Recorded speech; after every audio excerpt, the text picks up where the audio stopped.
श्री बद्री विशाल भगवान की जय। रामचंद्र भगवान की जय। कृष्णचंद्र भगवान की जय। परम सद्गुरुदेव की जी की कृपा से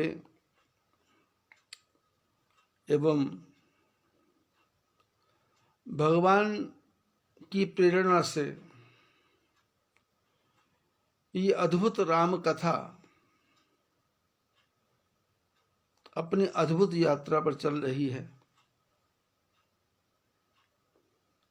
जिसका कभी कोई समय ही नहीं है। आज प्रातःकाल 4:27 हुए हैं।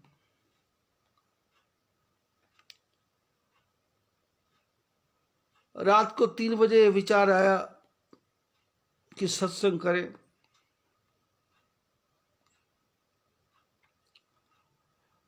कल का सारा दिन साधु संत महात्माओं की सेवा में ही बीत गया, क्योंकि अनेकों प्रकार के महापुरुष आश्रम में पधारे थे। परसों का दिन भी इसी प्रकार बीत गया, तो 2 दिवस कथा नहीं हुई तो मन में एक खलबली सी मची थी, सूनापन था। ऐसा लगता था जैसे मन उदास हो रहा है। कारण कुछ भी नहीं था। किसी का फोन भी आता था तो कैसे हो, तो अपने जो अंतरंग हैं, जो बहुत अपने को चाहने वाले हैं, उनको बोल देते थे कि मन उदास है आज।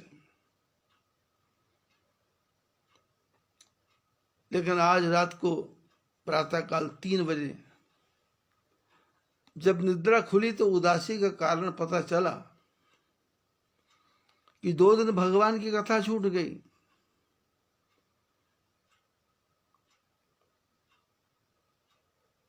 संतों की सेवा तो हुई, संतन की महिमा रघुराई, बहुविधि वेद पुराण न गाई।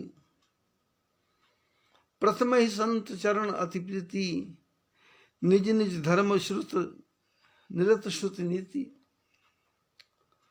शास्त्रों में तो वर्णन है संतों के बारे में कि संतों के चरणों में प्रेम करना, संतों की सेवा करना,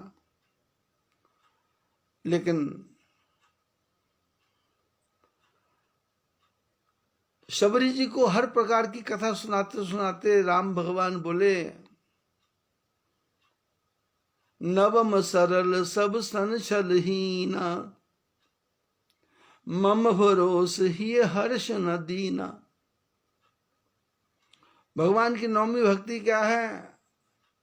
नवम सरल, सरल होकर रहे, सब सन छलहीना, सबसे छलहीन होकर रहे।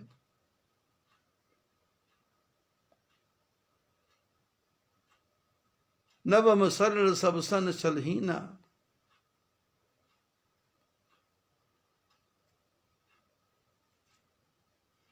मम भरोस ही हर्ष न दीना।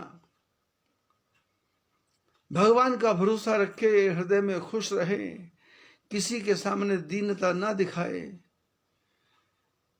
कि मेरे पास कुछ नहीं है, मेरे पास कुछ नहीं है।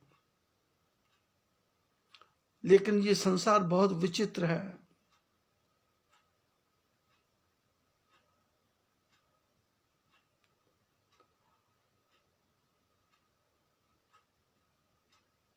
इसमें नौकर को अपना सीधापना दिखाओ तो नौकर पागल बनाने की चेष्टा करता है,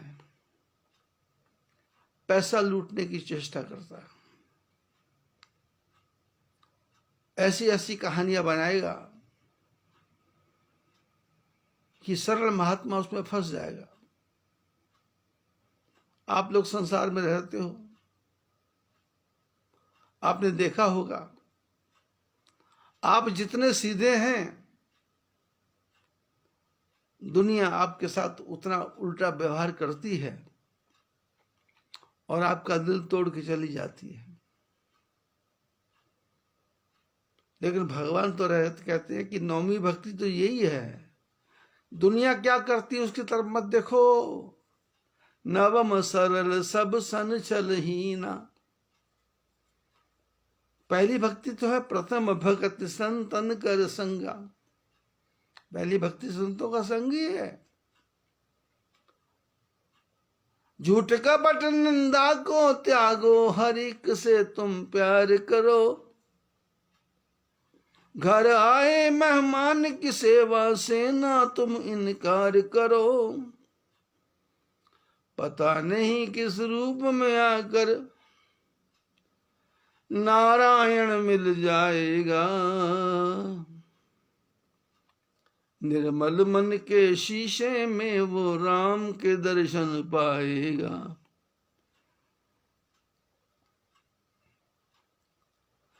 राम नाम के साबुन से जो मन की मैल गवाएगा। निर्मल मन के शीशे में वो राम के दर्शन पाएगा। पहली भक्ति है झूठ कपट निंदा को त्यागो, प्रथम भगत संतन कर संगा। झूठ कपट छल को छोड़ करके साधुओं की सेवा करो। साधुओं की सेवा तो होती रहे, लेकिन नवम सरल सब सन छलहीना। नौमी भक्ति सरल होना। किसके साथ? अपने साथ काम करने वालों के साथ। लेकिन जो आपके साथ काम करने वाले हैं वो अपना स्वार्थ देख रहे हैं। क्यों? मैं भी तो अपना स्वार्थ देख रहा हूं।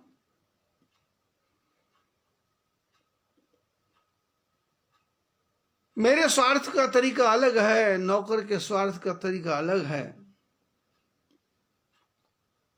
मेरी सेवा की कसौटी अलग है, नौकर की सेवा की कसौटी अलग है। पिता की सेवा की कसौटी अलग है, पुत्र की सेवा की कसौटी अलग है, भाई की सेवा की कसौटी अलग है, मित्र की सेवा की कसौटी अलग है। किसकी कितनी सेवा की इसकी कोई कीमत नहीं है, क्योंकि आपने सेवा अपने हृदय से की। बस सामने वाला जो चाहता है कि नहीं नहीं कुछ देसी घी भी हो जाता तो ठीक था, कोई भिंडी की सब्जी भी बन जाती ठीक था, शिमला मिर्च भी आ जाती तो ठीक था, ग्वार की फलियां आ जाती तो ठीक था, जीमी कंद आ जाता तो ठीक था, शिमला मिर्च होती तो ठीक था, पत्ता गोभी होती तो ठीक था। पेठा कहां छुपा के रख दिया?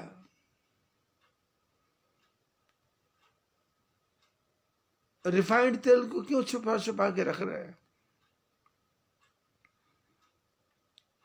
सरसों का तेल मंगवाओ जिसमें झांस आए।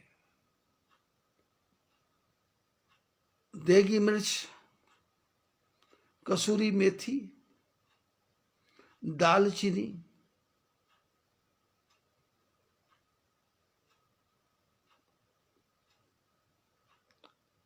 यह हालत यह है कि भक्त दिन काट रहा है और देवी पर्चे मांग रही है। जिस देवी की उपासना कर रहे हैं वो कहती है भाई कुछ ना कुछ माल लाओ, बकरा लाओ, भेड़ लाओ, मुर्गा लाओ। बेचारे जो सेवा कर पूजा करवाने वाला है वो दिन काट रहा है कि आज की रोटी आई कल की कहां से आएगी। ऐसी हालत अपनी है।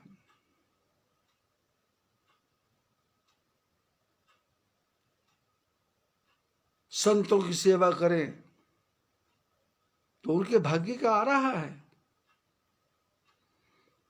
दाल रोटी के लिए भगवान ने कभी मना नहीं किया, लेकिन जब ये लपलपाती जीभ अपने कारनामे दिखाना शुरू करती है तो फिर भगवान का भजन छूट जाता है। तूने नाम जपन क्यों छोड़ दिया, तूने नाम जपन क्यों छोड़ दिया, काम न छोड़ा क्रोध न छोड़ा, सत्य वचन क्यों छोड़ दिया तूने, सत्य वचन क्यों छोड़ दिया तूने, राम जन नाम जपन क्यों छोड़ दिया। नाम जपना छूट गया, संसार के खेल में नाम जपना छूट गया और मन उदास हो गया। और आज प्रातः काल 3 बजे ही नींद खुल गई, सारे प्रश्नों के उत्तर मिल गए। ठाकुर जी ने कहा स्नान करो, 2 घंटे भगवान की कथा कर लो, 2 घंटे। मन का हल्कापन दूर हो जाएगा, मन की उदासी दूर हो जाएगी।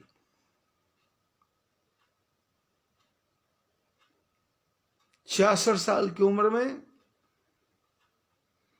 जीवन में इतने उतार चढ़ाव देख लिए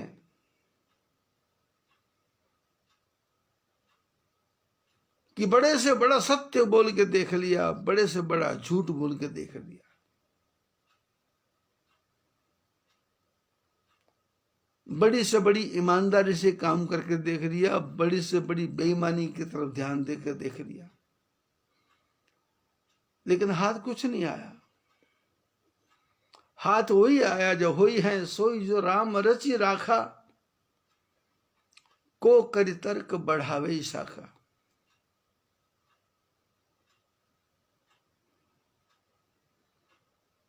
जिन पर भरोसा था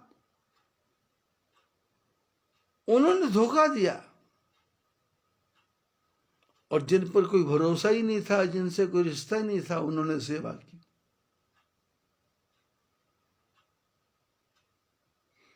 इसी घटनाक्रम में याद आता है, नाहन में हमारे भगत राम जी चौहान हैं, उनका परिवार, उनकी पत्नी शशि, उनके पिताजी थे, अब उनका नाम तो भूल गया, उनको डेथ हुआ भी काफी वर्ष हो गए। पर ऐसा सरल, ऐसा प्रभु प्रेमी परिवार मैंने जीवन में, अपने जीवन में तो देखा नहीं। चाहे उनके 2 बेटे हो, चाहे उनकी बेटी हो, निशु, अमित, 2 बेटे, उनकी 2 बहुएं। अब इन सब की कथा करूंगा तो एक नई रामायण बन जाएगी। फिर बेटी सहारनपुर, शादी से पहले अपनी गाड़ी में लेके गया था मैं देहरादून तक वर ढूंढने के लिए, और वर कहाँ मिला? वो सहारनपुर में। अब वह मकान भी बन गया। ऐसा सरल परिवार। 2012 में मेरे को टीबी हो गई, बोन टीबी बोलते हैं। राम जी की कथा नहीं है, हर मनुष्य की कथा राम कथा ही है। यदि आप ज्ञान लेना चाहो तो आप अपने जीवन में से भी ज्ञान ले सकते हो। आपको हर ठोकर एक नया ज्ञान देके जाती है। आपके साथ हुई हर दुर्घटना आपको सचेत करके जाती है। आपके साथ हुआ हर धोखा आपको सावधान करके जाता है, क्योंकि असत्य संसार को सत्य मान लिया। रिश्तों को बिना काम नहीं चलेगा, बिना मतलब के रिश्ते बनाता चला गया। ये धर्म की माता जी हैं, धर्म के पिताजी हैं, धर्म की बहन है, धर्म का भाई है। अपना बाप, अपने पिता जिसने पैदा किया उस पर तो श्रद्धा नहीं है, विश्वास नहीं है, पर धर्म के पिता पर बहुत विश्वास है। छोटी सी छोटी बात उसके कान में जाके बोलता है, धर्म के मेरे पिता माता। कौन धर्म? अरे पता नहीं कौन से जन्म का तुमने उनका हिसाब किताब देना है या उन्होंने तेरा हिसाब किताब देना है। आपस में कर सब कर्मों का लेखा है। मत खोलो प्रभु जी मेरा खाता, मेरा जन्म जन्म का नाता। मत खोलो प्रभु जी मेरा खाता, मेरा जन्म जन्म का नाता। 2012 मई में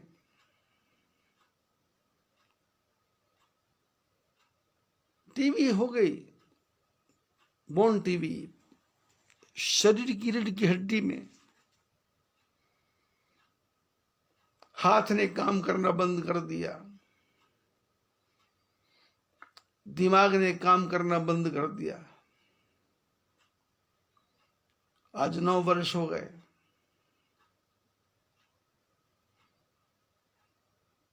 जिनको अपना माना था उनको साथ ले जा नहीं सकता था, क्योंकि आश्रम का पसारा पसारा हुआ है। और जो अनजान लोग, अननोन लोग, वहां महाराष्ट्र से आए हुए थे, रात को छोटी सी घटना ने जीवन का धारा बदल दिया। आश्रम के कर्मचारी आश्रम के दान पात्र को खोल करके लाए और मेरे सामने पैसे रख गिनने लग गए। और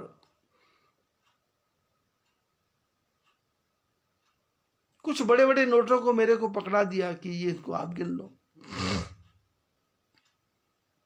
वो लोग जमीन पर बैठे थे, मैं ऊपर तख्त पर बैठा था, गद्दी पर। दाहिने हाथ से और बाएं हाथ से पैसे गिन रहा था और कुछ ऐसी हरकत हुई कि मेरे हाथ से सारे नोट छूट गए, हाथ से रुपए गिर गए। परमात्मा ने सूचना दी कि रुपयों के पीछे पड़ेगा तो जीवन चला जाएगा। इसके पहले भी एक घटना हुई।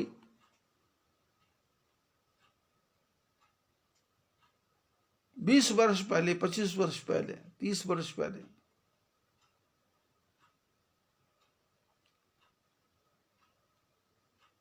रात को छत के ऊपर सोया हुआ था, खुले में, गर्मी से लग रही थी।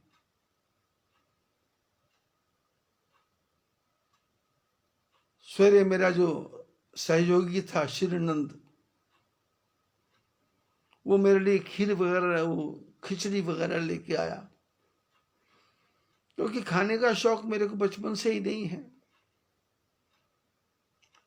संतों ने सिखाया है, जैसा मिल गया, कभी घनी घना, कभी मुट्ठी चना, कभी वो भी मना। जिस अवस्था में ठाकुर जी दे दे प्रसाद को, उसको ले लेना है, मना नहीं करना।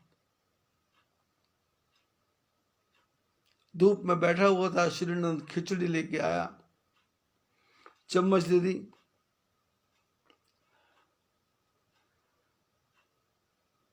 दाहिने हाथ से मैंने थाली पकड़ रखी थी और बाएं हाथ से मैंने चम्मच को ऊपर उठाया तो हाथ उठ नहीं रहा। मैंने श्रीनाथ को कहा, मैंने कहा भाई ये हाथ कुछ काम नहीं कर रहा। तो उसने तुरंत कहा कि आपको तो ऐसा लगता लकवा हो गया। तो मैं कहा हो गया तो अब क्या करना है। तो उसमें उसके पास में वो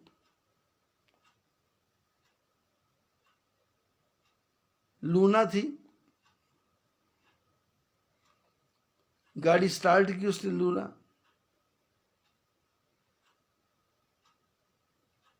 जिप्सी गाड़ी तो उसको चलानी नहीं आती थी। अब उसकी गाड़ी के पीछे बैठा, उसको पकड़ के 5 किलोमीटर आगे गया तो मेरे से संभलना बंद हो गया। तो सामने से एमएलए की गाड़ी आ रही थी, पुष्पबाण जी की। उन्होंने गाड़ी रोकी, महात्मा से पूछा महाराज जी को लेके कहाँ जा रहे हैं। बोले तबीयत ठीक नहीं है। तो कहाँ ले जाओगे, हॉस्पिटल। बोले हॉस्पिटल मत ले जाना,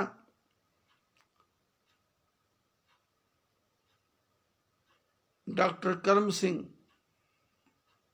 सिंह, डॉक्टर प्रताप सिंह,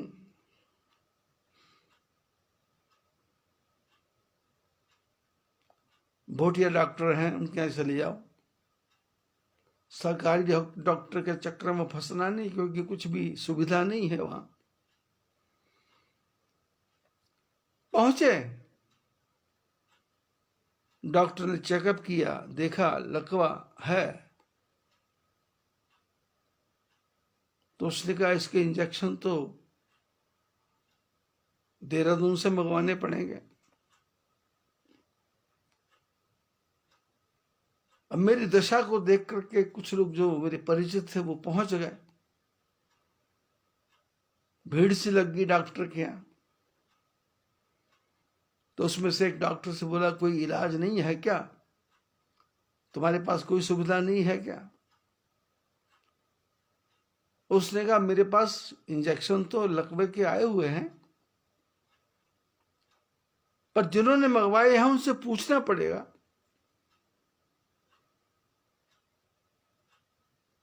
पड़ोस में उनका मकान था, जिन्होंने लकवे के लिए इंजेक्शन मंगवा रखे थे, डॉक्टर के पास थे। हमारा आदमी भाग के गया और वहां जाके पूछा कि आपके लकवे के मरीज है कोई। बोले उनकी डेथ हो गई। बोले इंजेक्शन मंगवाए थे। बोले डॉक्टर प्रताप सिंह के पास ही है। बोले हम यूज कर लें और उसका पैसा दे दें। तो बोले हमारे किस काम के।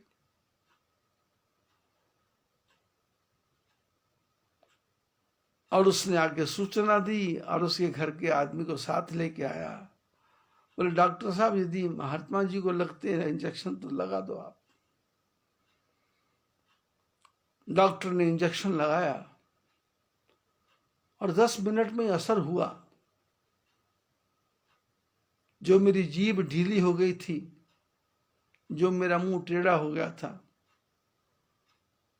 जो मेरा हाथ काम नहीं कर रहा था, उसने सब ने वर्क करना शुरू कर दिया। डॉक्टर बोले वापस जाओ, हो गया।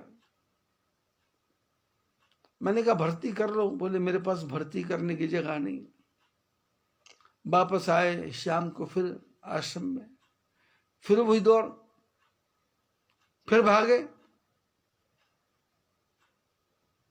डॉक्टर ने फिर इंजेक्शन लगाया। इंजेक्शन किसी और के लिए आया था, लेकिन बीमार मैं था। और ठाकुर जी ने व्यवस्था स्वयं ही कर रखी थी। प्रभु तो अपने भक्तों की स्वयं करते हैं निगरानी। नया बिस्तर, नया मंजा, नया दाना, नया पानी। भगवान अपने भक्तों का स्वयं ध्यान रखते हैं कि इसने बीमार होना है तो दवाइयां पहले पहुंचा दो। चर्चा चल रही है, राम कथा। पर अब अपनी कथा बता रहा हूं, अपनी कथा नहीं, आपके जीवन की भी यही कथा है।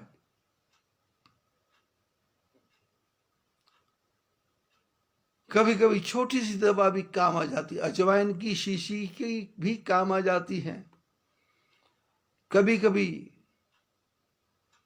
नींबू का सत्व भी काम आ जाता है, और कभी राम नाम सत्य भी काम नहीं आता है। नींबू का सत्य काम आ जाता है, पर राम नाम सत्य काम नहीं आता। एक दिन राम नाम सत्य होगी खत्म कहानी, सगे संबंधी रोवन लागे, बाबा बोल सके न बानी। बंद हो गई नजरिया भजन बिना, बंद हो गई नजरिया भजन बिना, भजन बिना हो रामा भजन बिना, बीती विषयों में उमरिया भजन बिना। लोग मूर्ख हो गए, भजन के पीछे इतने पागल हो गए कि घर का कामकाज व्यवहार छोड़ दिया। पर महापुरुषों ने कहा ना ना, काम करते रहो, नाम जपते रहो, पाप की वासनाओं से डरते रहो। काम भी करना है, नाम भी जपना है, पर मन के अंदर पाप की वासना स्थान ना ले ले, ऐसा कुछ भी नहीं करना है। बस शास्त्रों को ध्यान से पढ़ा नहीं, शास्त्रों का मनन नहीं किया, रामायण के अखंड पाठ सब आते हैं, और रामायण की पूजा कितने भी शुरू करनी है, कौन कौन सा भोग बनाना है, आए हुए मेहमानों को क्या क्या खिलाना है, और जो 6-7 पंडित रखे उनको कितनी कितनी दक्षिणा देनी है। गांव के मोहल्ले के लोग बीच में जो बीच में रामायण की चौपाइयां बोलने आ रहे हैं, एक उठता है एक बैठता है, एक उठता है एक बैठता है, सब लगे हुए हैं, और सब एक दूसरे को ज्ञान बोले, सुच्चे मुंह सुच्चे मुंह सुच्चे मुंह सुच्चे मुंह। अरे सुच्चा मुंह कब होगा? थूक तो 24 घंटे बन रहा है।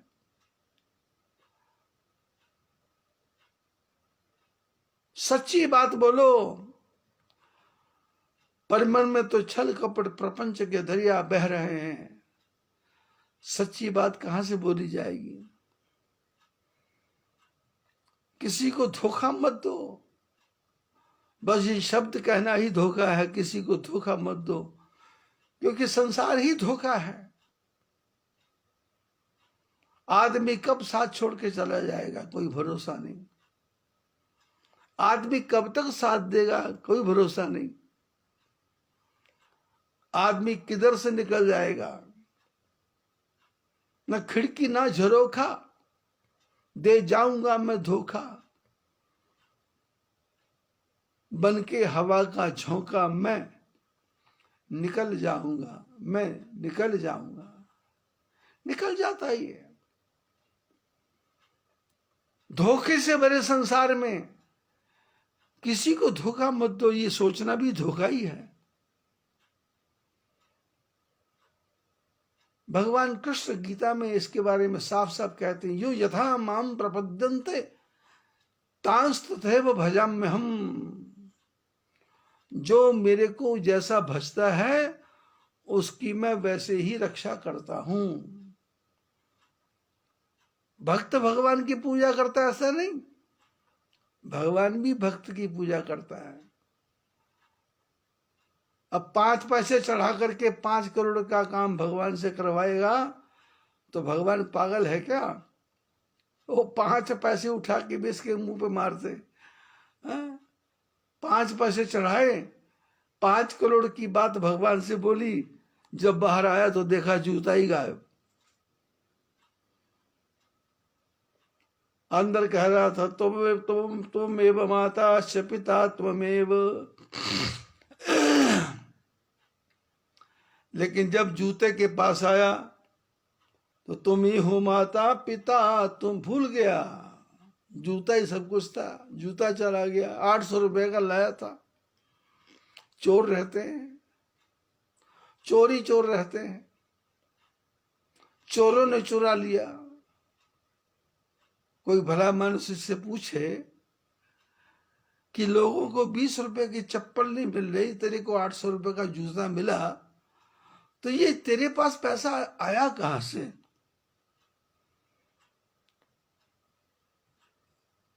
बहुत पुराना गाना मेरे को याद आता है।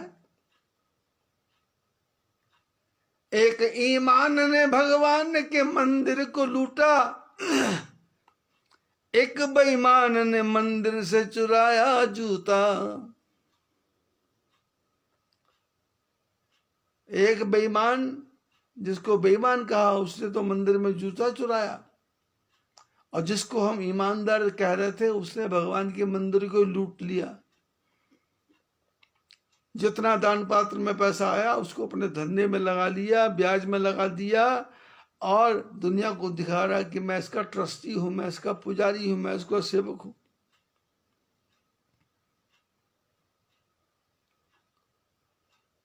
जीवन की एक एक घटना का क्रम याद आता है तो ऐसा लगता है भगवान की कृपा के सिवाय संसार में कुछ है ही नहीं, और वो व्यवस्था करते हैं। 2012 की घटना में कह रहा था, रात को पैसे गिनते गिनते हाथ से पैसे छूट गए।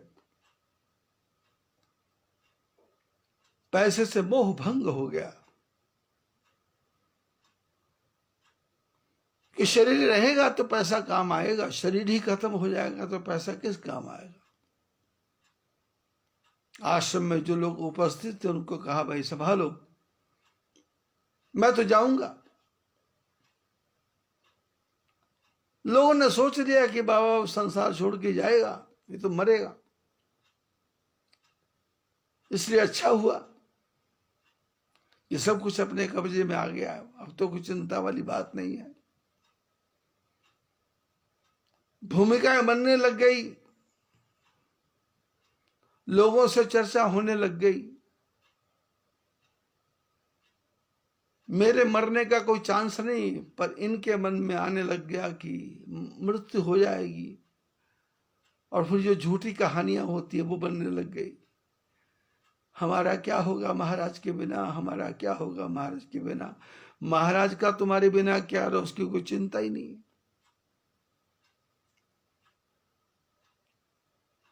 आश्रम के अंदर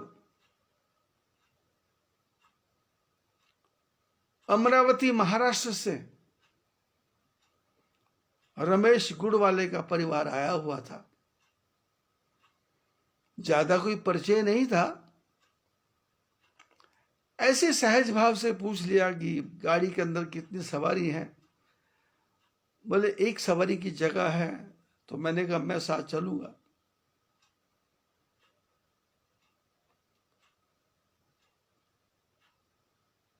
जेब में जो 10, 15, 20 हजार रुपया होगा जेब में डाला और सवेरे तैयारी कर ली। हरिद्वार के आश्रम में जो घनश्याम नाम का हमारा पब्लिक रिलेशन ऑफिसर था, केयर टेकर, उसको फोन कर दिया कि गाड़ी की टिकट बुक करवा देना, लुधियाने तक जाएगी। लुधियाना से पटियाला जाना है।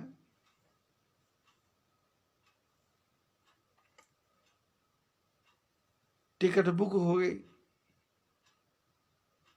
रास्ते में गाड़ी का पटा टूट गया। श्रीनगर से आ गए। अब मुझ बीमार को उन्होंने बाहर शेल्टर में डाल दिया, कंबल बिछा करके।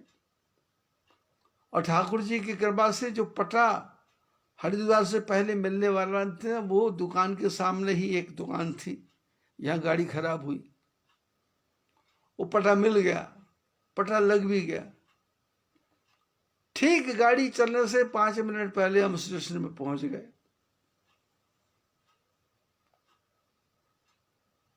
रास्ते में से गाड़ी की टिकट कलेक्ट की, स्टेशन में पहुंचे, और जो छोड़ने आए थे, मेरे को पहुंचाने आए थे, उनको मैंने कहा अब तुम छोड़ दो, ठाकुर जी मेरे को अपने आप ले जाएंगे। गाड़ी में बैठ गया। गाड़ी में बैठ करके लुधियाना बहल परिवार के यहाँ चला गया।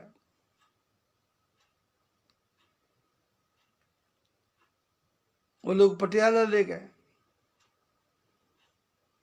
पटियाला में संजीव कुमार जी बंसल, उनको भी टीबी हुई थी। उनका मित्र था डॉक्टर इंद्रजीत सिंह, इंद्रप्रीत सिंह। उसने बात की तो बोले मैं तो जालंधर में हूं। जालंधर पहुंच गए, हॉस्पिटल भर्ती होना पड़ेगा। अब सेवा में कौन आएगा? तो सेवा के लिए बेटों की जरूरत थोड़ा है। सेवा में शरीर साथ दे, उसकी जरूरत थोड़ा है। सेवा में तो ठाकुर जी कृपा करेंगे, वो व्यवस्था स्वयं करते हैं। ये घटनाक्रम कहां से जुड़ता है? जीवन की कड़ियों को जोड़ के देखो तो पता नहीं किस मोड़ पे ठाकुर जी कौन सा रूप लेकर के आ जाए। ना जाने किस भेष में नारायण मिल जाए। पुरानी घटना याद आती है। कोटा राजस्थान से कथा करके आया था 2002 में। वहां पर ऐसा बुखार मेरे को हुआ कि बुखार टूटता ही नहीं। पैथोलॉजिस्ट को दिखाया, चेकअप कराया, खून टेस्ट कराया, और एक दिन तो मन में हुआ कि छोड़ो, अब होली का समय था। लोगों को बिना बताए ही गाड़ी स्टार्ट की और अकेला ही चल दिया हरिद्वार की तरफ। गाड़ी में हरिद्वार पहुंच गया। आश्रम में कौन देखेगा? आश्रम वालों का बुखार था तो हॉस्पिटल भर्ती होते, यहां कौन देखे? जान पहचान वाले मुन्ना डॉक्टर खड़खड़ी में रहते थे, उनको बुलाते थे, इंजेक्शन लगाते थे, पर बुखार के टूटने का नाम नहीं।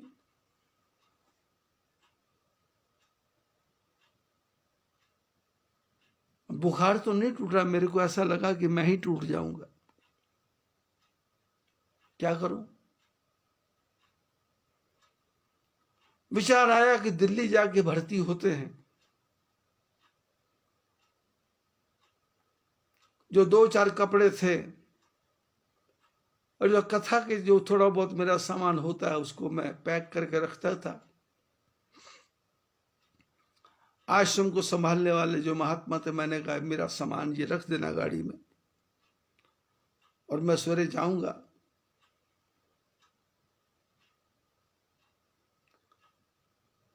हरिद्वार से रुड़की, रुड़की से 2 रास्ते हैं।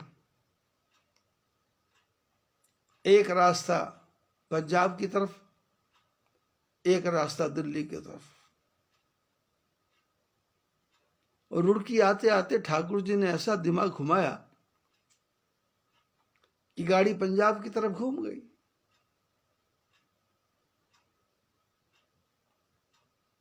और ऐसी जगह पे पहुंचे जिनका मेरे से कोई परिचय ही नहीं था। बस बद्रीनाथ की यात्रा में परिवार आया था।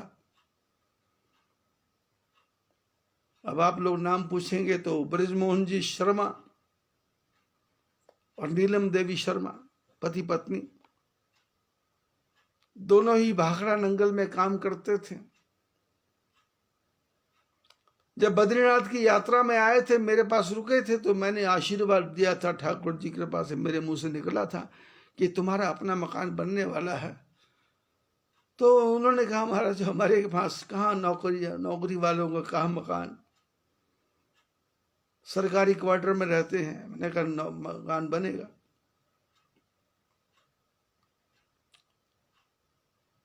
और वो जो एड्रेस दे गए थे,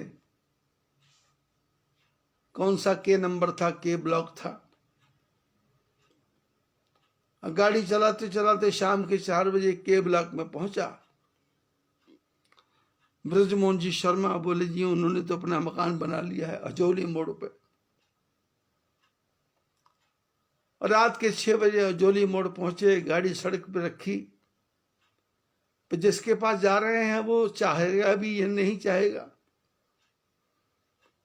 अब वो यात्रा पे आया था, आशीर्वाद दिया था, पता नहीं उसके मन में रोकने की भावना हो या ना हो। नहीं होगी तो किसी धर्मशाला में, होटल में जाकर रुकेंगे, क्योंकि जीवन की यात्रा ऐसे तो चला ही है।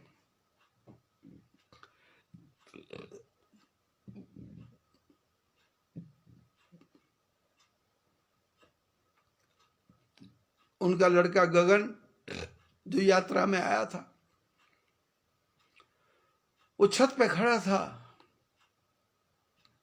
और वो आश्रम की जिप्सी को पहचानता था।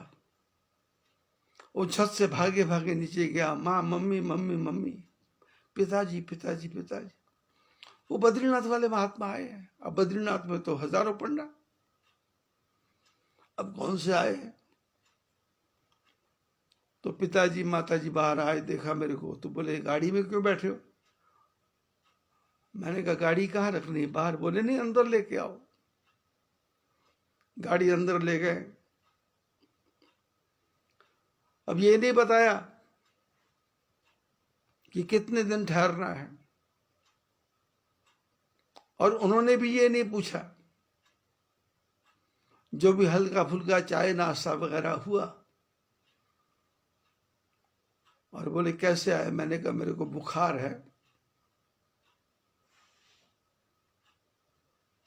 बुखार भी है और मैं सत्संग भी करना चाहता हूं। तो परिवार के लोग बोले पहले बुखार ठीक कर लो, उसके बाद सत्संग।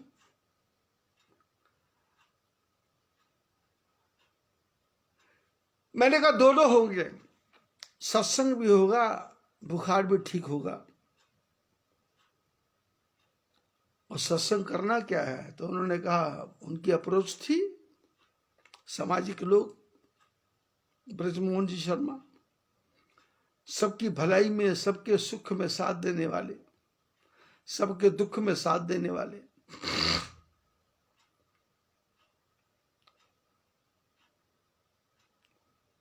उन्होंने फोन वगैरह करके, उस समय लैंडलाइन फोन थे, फोन करके सभा वालों को बुला लिया।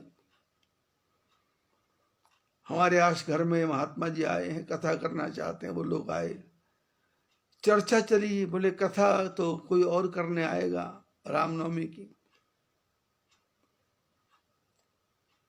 मैंने कहा कोई बात नहीं, यदि आएंगे तो ठीक है, नहीं आएंगे तो फिर हम तो ही हैं। वो लोग बैठे हुए थे और बैठे बैठे ही फोन आ गया कि जो आने वाले थे उनकी तबीयत खराब हो गई, वो नहीं आ पाएंगे। तो उनमें से एक जो उनका सेक्रेटरी था संजीव जी, वो आए और गुलाटी जी को बोला, एक तरफ ले गया। क्योंकि आदमी जो है ना, छुप के बात करता है, छुप के, सामने नहीं, छुप के। और इसको पता नहीं है कि तू जितना मर्जी छुप के बात कर ले, तेरे पीछे छुप के देखने वाले ठाकुर जी कुछ और देख रहे हैं। तू जितना मर्जी छुपा, वो राम झरोके बैठ के सबका मुजरा लेत, जैसी जाकी चाकरी वैसा बाको देत। वो हमारे कंधे के दोनों तरफ बैठे हैं, चित्रगुप्त, एक तरफ चित्र एक तरफ गुप्त। चित्र जो है, जो चित्र खींचता रहता है, गुप्त जो है वो गुप्त रूप से खाता लिखता रहता है। संजीव जी ने गुलाटी जी को एक तरफ ले गए और वापस में आए और हंसते हुए बोले कि काम हो गया। अब मैं तो क्या बोलने वाला था, मैं तो अनजान, नई जगह, नए लोग, नई जगह, नया स्थान, नया वातावरण। उन्होंने आपस में बात की कि पंडित जी, ब्रजमोहन शर्मा जी को लोग पंडित जी कहते। बोले पंडित जी, महात्मा जी कथा करेंगे परसों से। बोले क्यों? बोले जिन्होंने आना था उनका फोन आया और आदमी का संदेश आया कि वो नहीं आ सकते। चलो, ठाकुर जी की इच्छा। वो तो सत्संग की बातें कर रहे हैं और मैं अपने बुखार के बारे में ठाकुर जी से बोल रहा हूं कि ये बुखार, इनको सत्संग का बुखार चढ़ा है और मेरे को अपना बुखार चढ़ा है।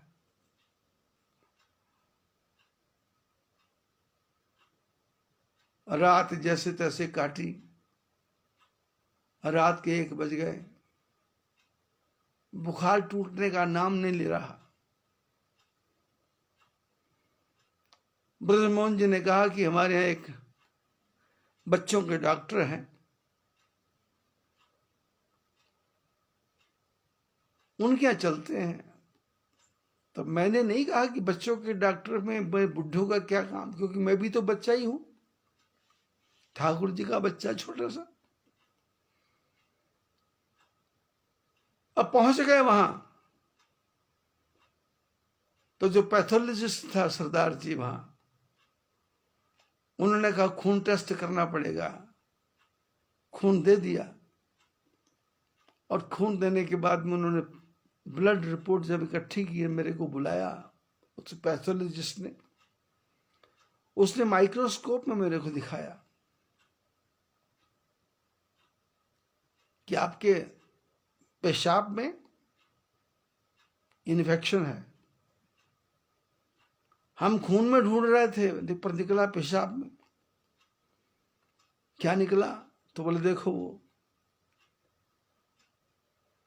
वो जो खुर्दबीन बोलते उसको क्या बोलते डॉक्टर लोग, उसमें आंख लगा के देखा तो नीचे पेशाब के बीच में एक काले रंग का एक कीड़ा सा घूम रहा। बोले बस ये चोर पकड़ा गया, ये चोर है। इस चोर ने आपके पूरे घर को लूट लिया और मालिक को पता ही नहीं कि चोर घुस गए।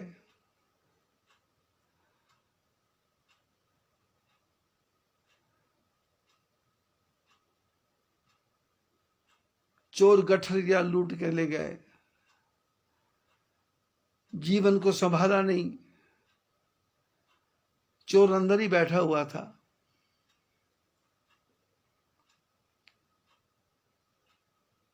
वो रिपोर्ट लेके डॉक्टर के पास आया और डॉक्टर ने एक कैप्सूल दिया। जो बुखार कोटा से ठीक नहीं हो रहा था वो नंगल में जाके वो ठीक हो गया।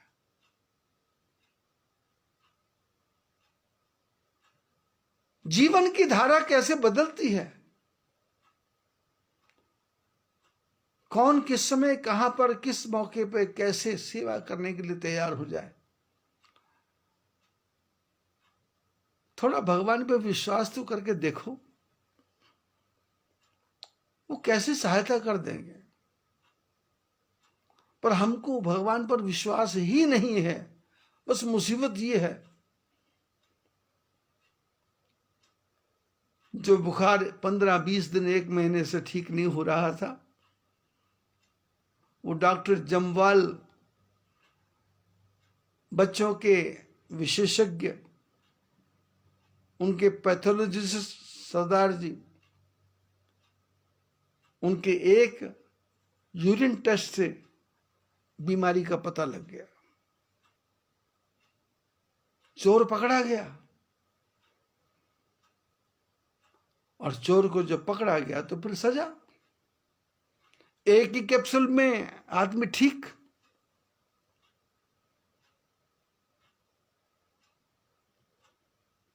तीसरे दिन सत्संग शुरू करना है। सभा वालों ने कहा कि जो सत्संग करने वाला था वो तो नहीं आया, जो करने वाला है वो बीमार पड़ा हुआ। तो अब क्या लोगों को क्या बताएं, क्या करें? फिर भी एडवर्टाइजमेंट किया गया। सभा में पहुंचा, कथा शुरू हुई। मैंने कहा कितने दिन की कथा? बोले बस 4 दिन की कथा करते हैं। मैंने कहा लोग कितने आते हैं? बोले रामनवमी का समय है तो कितने लोग आएंगे? 10, 15, 20, 50 लोग। 15, 10, 15 से ज्यादा लोग नहीं आते। तो मैंने कहा दरियां कम बिछा रखी हैं? बोले बस इतने लोग आते। मैं कहा डबल दरियां बिछाओ। गुलाटी जी को कहा, मैं कहा दरियां डबल। बोले किराए पे लानी पड़ेगी। मैं कहा किराया मैं दे दूंगा, आप चिंता मत करो। सत्संग प्रारंभ हो गया, और 5 दिन जो कथा चलने वाली थी वो 26 दिन तक कथा चलती रही। और पूरे नंगल के लोग, प्रयागराज जी का परिवार, वशिष्ठ जी का परिवार, संजीव जी का परिवार, कालिया जी का परिवार, बालिया जी का परिवार, अब किस किस की चर्चा करें? फिर तो परिवार ही परिवार, परिवार ही परिवार, परिवार ही परिवार। कथा आई गई, खत्म हो गई, पूरा हो गया, सब कुछ हो गया। सभा वालों को भी पता नहीं लगा 26 दिन कैसे बीत गए। और कथा सुनने वाले कहते हैं अभी कुछ और सुनाओ। मैंने कहा बाद में देखेंगे, सुनाएंगे, और समय लगेगा, सुनाएंगे, चिंता मत करो, आते रहेंगे। चर्चा चली कि जो महात्मा यहाँ एक बार आता है वो दोबारा नहीं आता। मैंने कहा मैं वो महात्मा नहीं हूं जो एक बार आता है। ये आता है तो आता ही आता है, फिर जाता नहीं है, आता ही आता है। फिर तो हुक्मचंद जी, वाल्मीकि, फिर उत्तराखंड के लोग, फिर पता नहीं कहां कहां के लोग इकट्ठे हो गए वहां। ये सारी बातें बताने का मेरा उद्देश्य ये है कि मनुष्य स्वयं भी राम कथा ही है, लेकिन मनुष्य को भगवान पर विश्वास नहीं है। और भगवान कहते हैं विश्वासो ही फलदायकम, विश्वास होगा तो ही फल मिलेगा, विश्वास नहीं है तो फल नहीं मिलने वाला। ऐसा विचार नहीं करना कि आप विश्वास करें न करें। तुम करो याद ईश्वर को और वो आपको याद ना करें, ऐसा तो सरकार कभी हो नहीं सकता। आदमी खुद ही तलबगार नहीं होता है। तुम पुकारो तो सही दिल से जरा ईश्वर को, देखना कैसे वो साकार नहीं होता है। आदमी खुद ही तलबगार नहीं होता है, विश्वास ही नहीं है। मैं चलाऊंगा सब काम, मैं ही सब काम करूंगा, मैं ही शेषनाग हूं।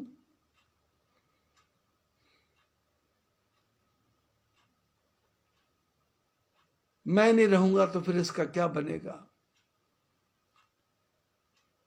मैं अपने आप करूंगा सब कुछ और मेरे करने से सब कुछ होगा। पर पता नहीं कि करने वाला कोई और है, करवाने वाला कोई और है, बिठाने वाला कोई और है, लेने वाला कोई और है, ले जाने वाला कोई और है। पहुंचाने वाला कोई और है। आज की कथा थोड़ी लंबी हो जाएगी, क्योंकि कथा नहीं है, ये जीवन की एक किताब है, जीवन की एक पुस्तक है कि भगवान कैसे, कहां, किसकी, कौन प्रकार से रक्षा करते हैं।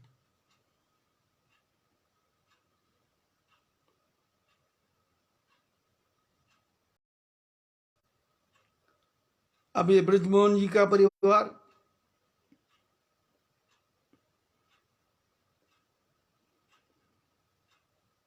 जीवन का घटनाक्रम बदला।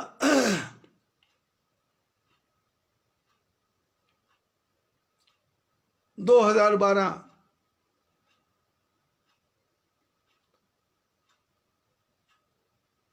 बॉर्न टीवी हो गई।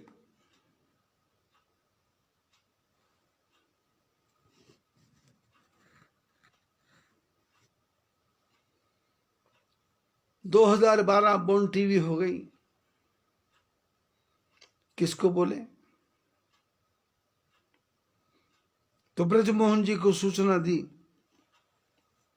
नंगल से ब्रजमोहन जी मेडिकल लीव लेकर के आ गए, जालंधर पहुंच गए।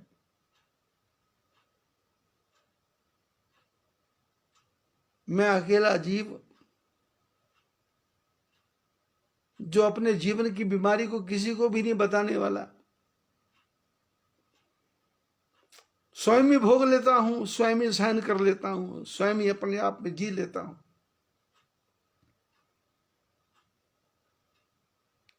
मेरे इस शरीर के कम से कम 6 ऑपरेशन हो चुके हैं, शायद या ज्यादा हुए होंगे,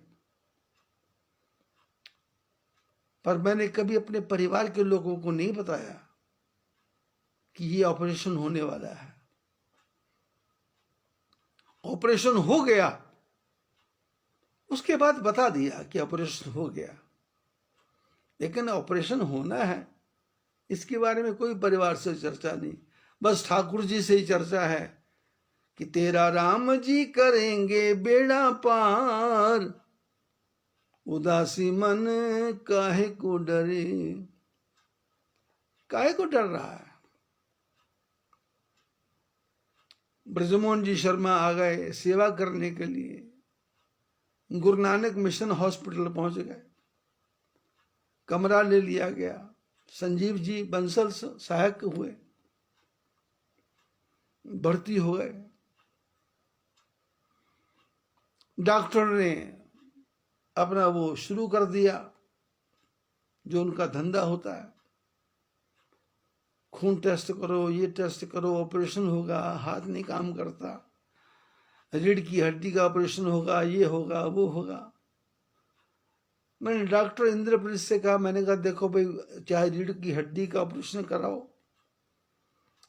चाहे शरीर के टुकड़े टुकड़े करो, मैं आपके पास आ गया हूं, आपने ठीक करना है तो ठीक है, नहीं तो कोई शरीर से कोई ममता वगैरह नहीं है मन से कि क्या होगा। प्राण निकल भी जाए तो शरीर के अंगों का ध्यान कर दूंगा मैं। मेरी किडनी किसी के काम आ जाएगी, मेरा हार्ट किसी के काम आ जाएगा, मेरी आंखें किसी के काम आ जाएगी। क्योंकि डॉक्टरों का पैनल बैठा तो उन्होंने आपस में चर्चा की। किसी ने कहा रीढ़ की हड्डी का ऑपरेशन, तो डॉक्टर इंद्रप्रीत सिंह जो मेडिकल स्पेशलिस्ट थे, इन्होंने कहा मैं दवा से ही ठीक कर दूंगा। पर मैंने तो बचपन से सुना था, जो बात दवा से बन ना सके वो बात दुआ से होती है। जब मुर्शिद कामिल मिलता है तो बात प्रभु से होती है। जो बात दवा से ना बन सके वो बात आशीर्वाद से बन जाती है। अब मैं बद्रीनाथ के रास्ते में हजारों की संख्या के महात्माओं की सेवा कर रहा हूं। शायद किसी न किसी महात्मा का आशीर्वाद मेरे ऊपर होगा ही। जो महाराष्ट्र की यात्री आए, एक सीट खाली है, रास्ते में पटा खराब होना, सामने दुकान पे पटा मिल जाना,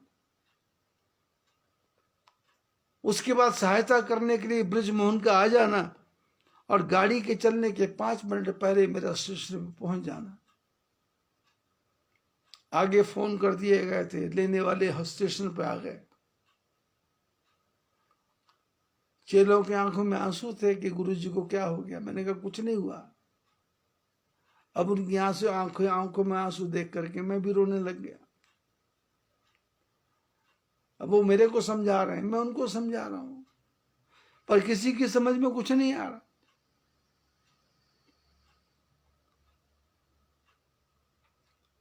पहुंच गए जालंधर। योग कैसे बनते हैं, फतेहगढ़ चूड़िया में कथा की थी। राममूर्ति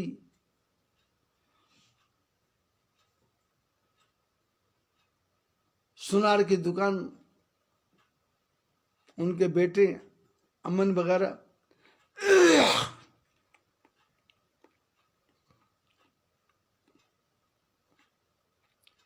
उनकी बिटिया शैली जिसकी शादी जालंधर में हुई थी, तो सूचना पहुंच गई गुरु महाराज की तबीयत ठीक नहीं है।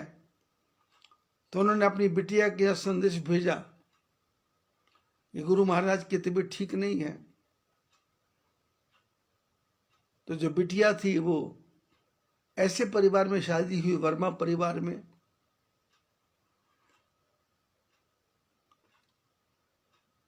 जिनके यहाँ 4-4 गाड़ियां, 3-3 बेटे। एक बेटे की शादी हुई थी पर बच्चा नहीं हो रहा था, 2 बच्चे कुंवारे। हॉस्पिटल भर्ती हुआ, डॉक्टर ने बीमारी में क्या क्या खाना है उसकी लिस्ट बना के दे दी। अब वो वर्मा परिवार, जिनको मैं जानता भी नहीं था, जिनसे मेरा कुछ लेना देना भी नहीं था,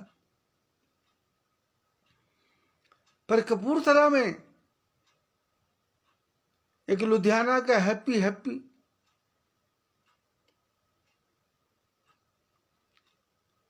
वो कपूरथला में काम करता था। उसके परिचय वाले बिक्की मोटर्स, लक्की मोटर्स, उसमें वो काम करता था। वो भी खाने का टिफिन लेके आने लगा, ये भी टिफिन ले आने लगा। और जीवन में शायद 2 महीने में जालंधर रहा। जो खाना आता था वो भोजन खा के मेरे को तो जरूरत नहीं थी, पर ब्रजमोहन जी का चेहरा लाल हो गया खा खा के। कमरे के अंदर बैठे बैठे कोई काम नहीं करना, शरीर फूल गया उनका। जब उनको छुट्टी दी गई, छुट्टी मेरी होनी थी पर छुट्टी उनको दी गई कि घर जाके आओ, तो पत्नी ने पहचानने से मना कर दिया कि वो मेरे पति नहीं है, क्योंकि रंग गोरा आराम की जिंदगी 2 महीने जी थी। और जो भी मेरे लिए अनार, अंगूर, आम, संतरा, माल्टा, केला, चीकू, मैं तो कहां से खाऊं। तो ब्रजमोहन जी अपना भोग लगाते थे, सेवा चलती रही।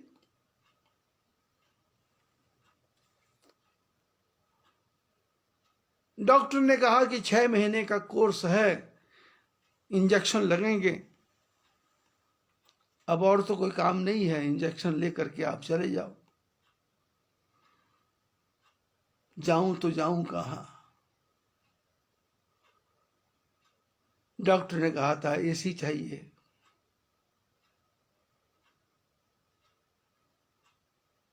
ब्रजमोहन जी के घर में आ गया नाहन।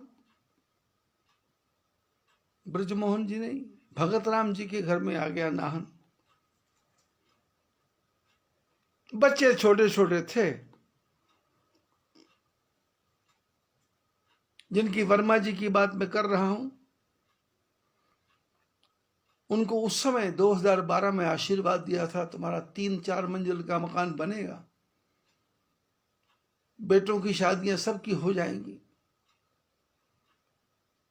और सबके लड़के हो जाएंगे। भगवान की कृपा से आज सबके लड़के हैं और 3 मंजिल 4 मंजिल का मकान भी बन रहा है।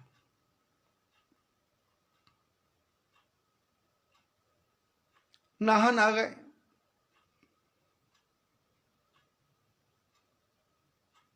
भगत राम जी के परिवार में एक बीमार महात्मा पहुंच गया, उठा नहीं जाता, बहुएं पकड़ के उठा रही हैं, बहुएं पकड़ के लिटा रही हैं,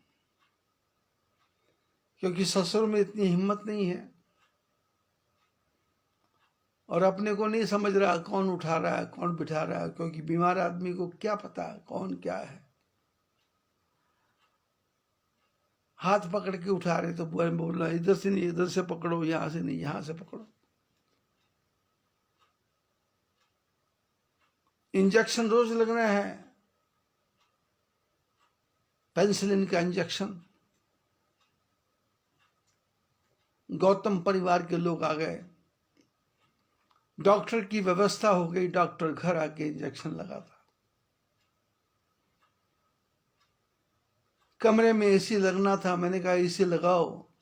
अब जिनके एसी लगना उनके पास पैसे की कमी थी, लेकिन मैंने किसी को कहा कि एसी ले आओ, पैसे मैं दे देता हूं, किसी को बोलना मत। पैसा दिया, एसी आ गया, एसी लग गया। सारे मोहल्ले में चर्चा हो गई कि भगत राम जी के घर में एसी लग गया, एसी लग गया, एसी लग गया।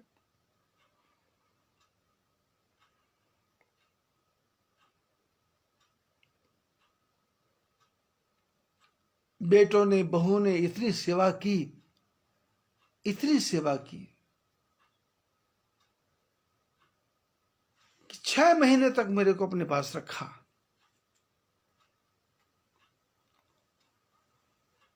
मई महीने से लेकर के 2 महीने जलंधर, 6 महीने वहां। और जिन मेरे आश्रम के लोगों ने सोच लिया था कि बाबा जी मरने वाले हैं, उन्होंने आश्रम का रंग ही चेंज कर दिया था। लेकिन जब वापस आया तो उनको पता लगा कि ये तो नहीं मरेगा भाई, ये तो हमारे को मार के मरेगा। ऊपर से तो कुछ नहीं बोला, पर लोगों से पता लगा, बहुत दुखी होकर रोया करते थे लोगों के सामने कि इनके बिना हमारा क्या होगा। पर मन में ये था कि इनके बिना ही हमारा सब कुछ होगा, सारा आश्रम भी हमारा हो जाएगा। आज भगवान की कृपा से ब्रजमोहन जी के 2-2, 3-3 मकान हैं। बेटा नेवी में पानी की जहाज में काम करता है, दूसरा बेटा अपने घर में धंधा करता है। पति पत्नी को कम से कम 50-60 हजार रुपये महीना की पेंशन आती है। हरिद्वार के पास श्यामपुर में अच्छा बंगला लेके ब्रजमोहन जी रहते हैं और अपना आपस में परिवार बना, प्यार बना हुआ है, आराम शाम शाम शाम होती रहती है। ये सारी बातें कहने का तात्पर्य मेरा क्या है कि प्रथम ही संत चरण अति प्रीति,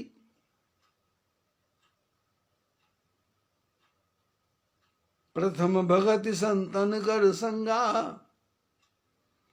दूसर रति मम कथा प्रसंगा, गुरुपद पंकज सेवा, तीसरी भक्ति अमान, चौथी भगति मम गुण गण करहि निरंतर गान,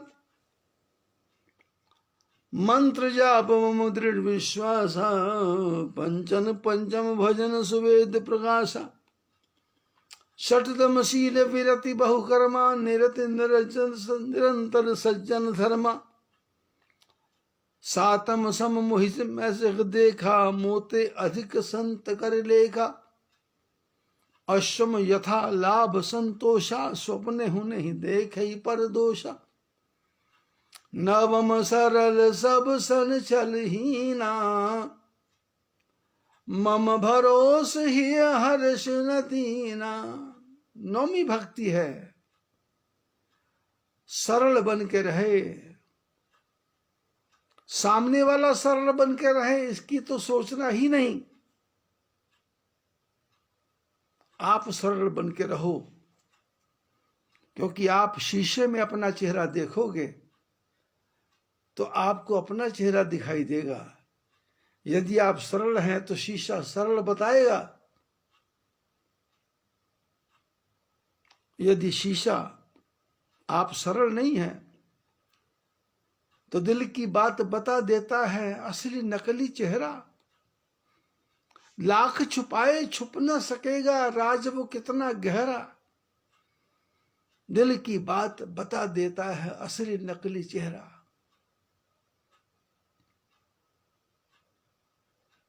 कल ही 2 साल के बाद में सुमन जी के परिवार से बात हुई दिल्ली में। जब बात कर रही थी बिटिया तो मन गदगद हो रहा था, उसका भी मेरा भी। 25-30 साल के बाद में दिल खोल के बात की, कब आ रहे हैं दिल्ली, कब पहुंच रहे हैं दिल्ली।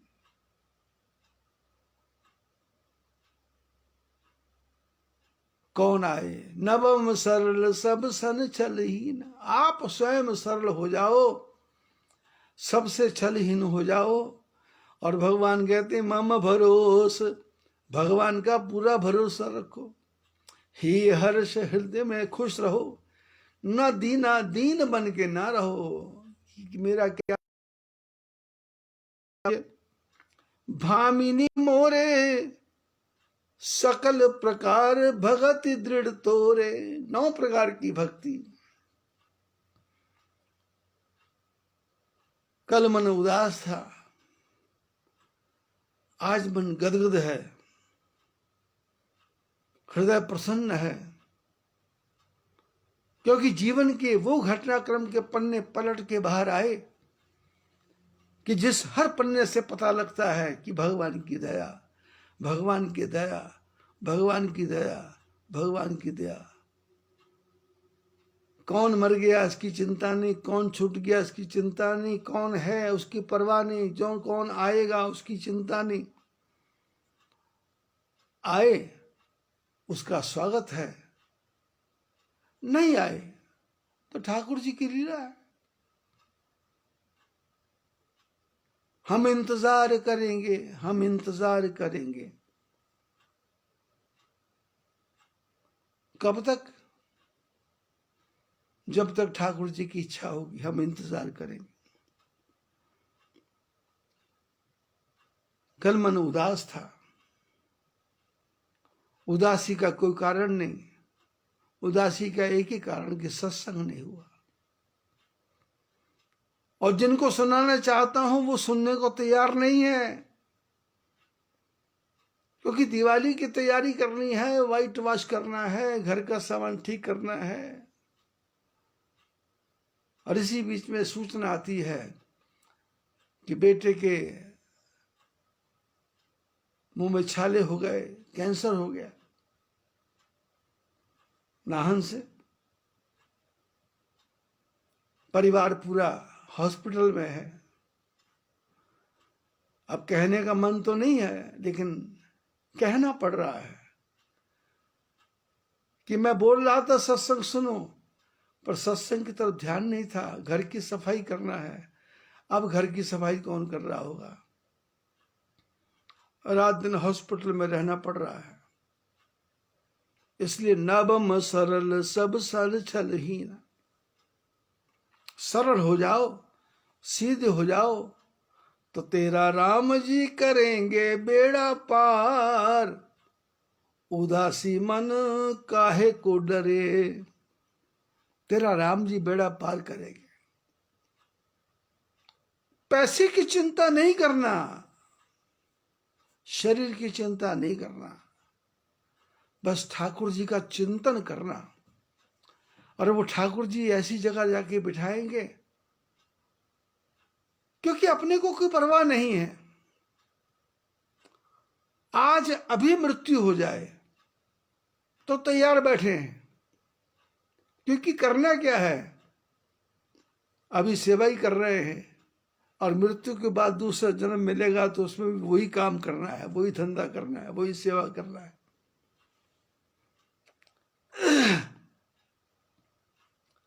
अमित मेहरोत्रा नाम के एक सज्जन हैं, लड़के नौजवान, लखनऊ से हैं। उनके मन में मेरे पास आने की इच्छा है। लुधियाना से राजकुमार जी, वो भी मेरे पास आना चाहते हैं। और जयपुर से, हम तो उसका नाम भी जानते नहीं, जयपुरिया जयपुरिया बोलते हैं, उसकी भी आने की इच्छा है। नोएडा से भी फोन आया, कानपुर से भी फोन आया, पूना महाराष्ट्र से भी फोन आया, धनबाद से भी फोन आया कि मौका लगेगा तो आपके पास कुछ दिन रहेंगे।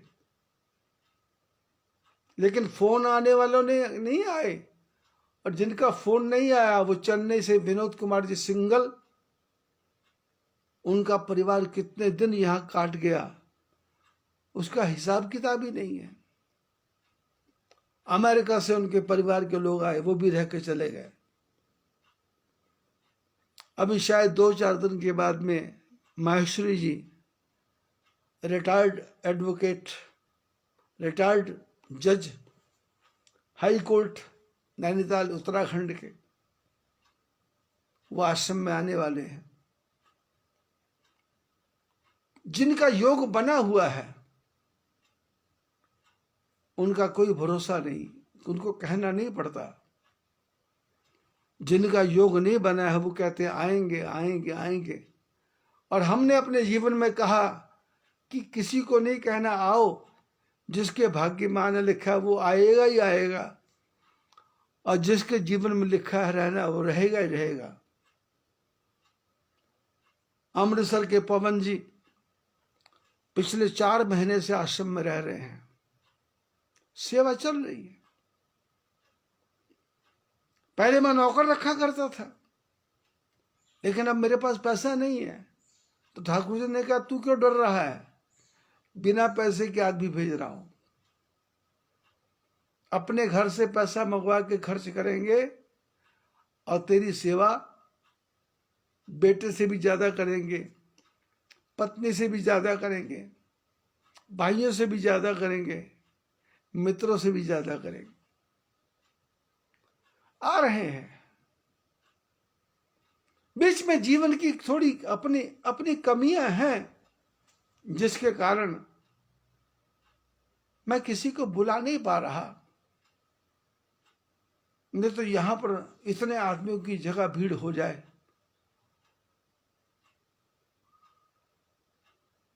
कि एक नया ही इस्कॉन शुरू हो जाए। इस्कॉन, भगवान का नाम लेना है, भगवान की बातें करनी है, ठाकुर जी की चर्चा करनी है, और किसी की चर्चा करनी नहीं है। जो आएगा अपनी तकदीर का खाएगा, जो जाएगा उसका दाना पानी खत्म हो गया, वो चला गया। जो आएगा दाना पानी खिंच के ले आउंदा, कौन किसे दा खांदा ही ओए दाना पानी। कानू करदा है झगड़े झेड़े, ना बस तेरे ना बस मेरे, और ना बस तेरे, आपस दे विच मिल के खाइए। बोले झगड़े क्यों करता, झंझट क्यों करता है, ये ना तेरे बस में है ना मेरे बस में है। इसलिए अपनी ही तकदीर का खाता है दुनिया में वो शर, तेरे घर में आके खाए या के खाए अपने घर, तेरे घर में आके खाया उसका तो शुक्र गुजार कर, अपनी ही किस्मत का खाया तेरे दस्तरखाने पर। अभी जीवन की कथा खत्म नहीं हुई है, राम जी की कथा के साथ साथ जीवन की कथा चल रही है। और भगवान की कृपा से अब किस किस का नाम लूं मैं। राजेंद्र जी शर्मा, तेजो माता जी उनकी धर्मपत्नी, नाहन से परिवार है। ये तो मैं एक साइड की बात कर रहा हूं।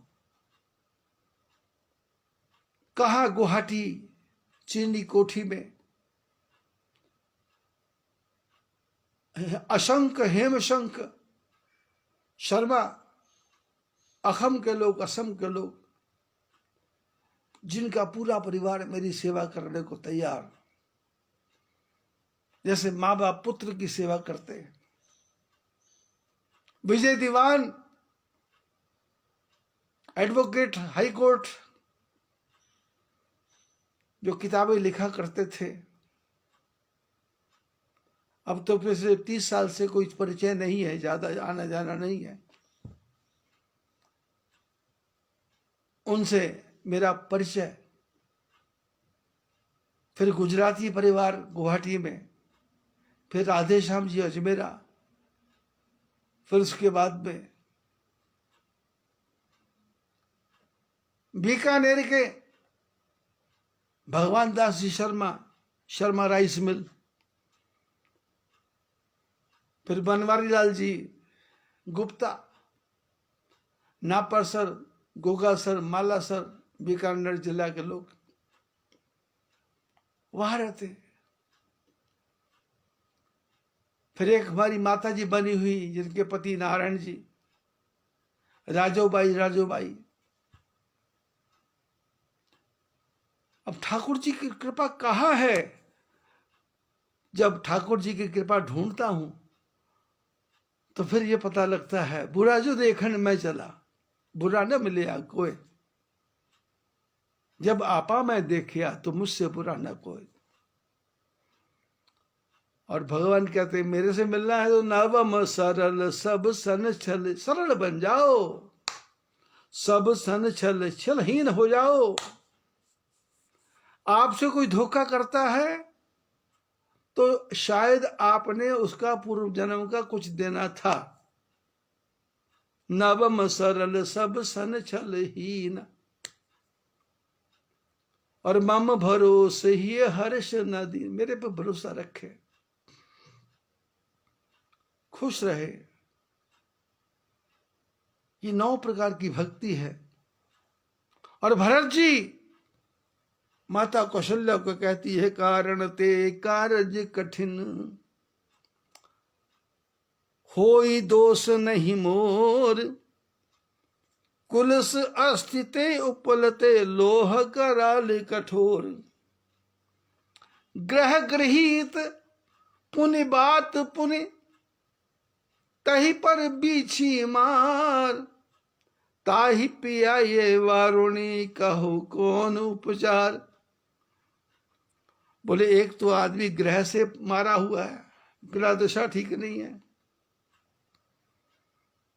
और दूसरा वायु का रोग हो गया शरीर में। कभी गर्दन में दर्द होता है, कभी छाती में दर्द होता है, कभी पीठ में दर्द होता है, कभी कमर में दर्द होता है। ग्रह दशा खराब है। ग्रह गृहीत पुनि बात, बस बात शरीर में वायु घुस गई है, और उसके बाद बिच्छू ने काट लिया, तही पीने बीछी मार, बिच्छू ने काट लिया। बोले अब क्या करना? बोले इसको शराब पिलाओ, ताही पिया ये वारुणी, उसको शराब पिला देंगे तो बोले कौन सा इलाज होने वाला भाई, सारा काम ही बिगड़ने वाला है। इसलिए नाना, यदि ग्रह खराब हो जाए,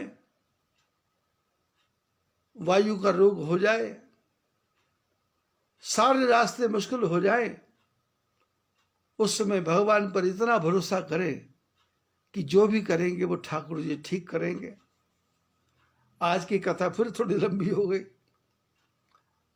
अब कथा क्या थी? आज की तो व्यथा ही व्यथा थी, लेकिन व्यथा नहीं थी, उसमें एक प्रकार से सूत्र थे, सूत्र कि भगवान कैसे आपकी रक्षा करेंगे, आपको भगवान पर विश्वास है या नहीं, बस ये शर्त है।